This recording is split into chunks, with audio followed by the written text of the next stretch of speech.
Yes, so last week, China announced a large number of economic data points for the first half of the year.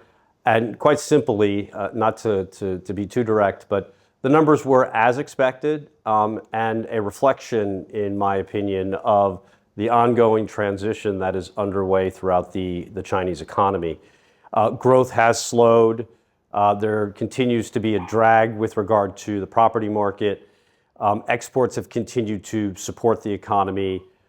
Consumer demand, consumption, consumer sentiment has continued to sort of baseline, meaning it hasn't gone down, it hasn't gone up. But again, I think what has been overly missed by a lot of the observers outside of China is essentially the transition, as I mentioned, that is underway throughout the economy. And what do I mean by that exactly? Well, what you have over the course of, I would say, the last, better part of a decade now, really going back to 2017, is an economy that was primarily driven by investment and property. And beginning in 2017, it was very evident that that economic model was not sustainable. So what happened under Xi Jinping, especially after the 19th Party Congress, was a shift into what he himself referred to as an economic model that focused on quality growth as opposed to growth at all costs. But what I think has really been missed by a lot of external commentators is we are talking about the world's second largest economy, and transitioning from one model to a model that is more about high-end manufacturing, it's about consumption, it's about smart investment, not just investment in bridges and property. It takes time, but it is also a volatile process. We have an expression of trying to, change the wings on an airplane when it's in the middle of flight. It's going to have problems with regard to, periods where it is working and periods where it is not working.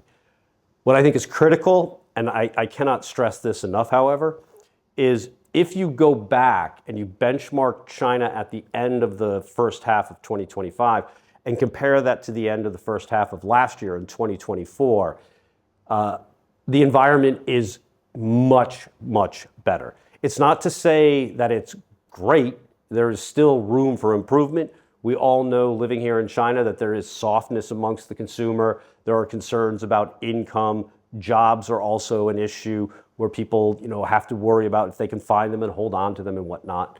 But really going back to the summer of 2024 is what I refer to now as peak pessimism.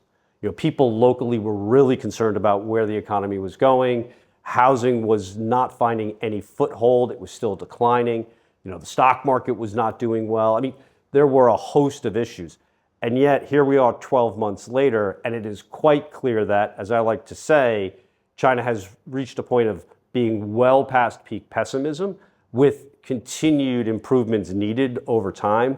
But again, it really is about this transition in the economy, and we're beginning to actually see new drivers of growth, whether it's through biomedicines, whether it's through robotics, a host of different industries, these new industries that are just now coming online to support old economic drivers like property and infrastructure to be able to have a better balance throughout the economy. So I think throughout the remainder of the year, we will continue to see improvement, but it's going to be a slow, arduous process. But directionally, we're talking about the right path forward.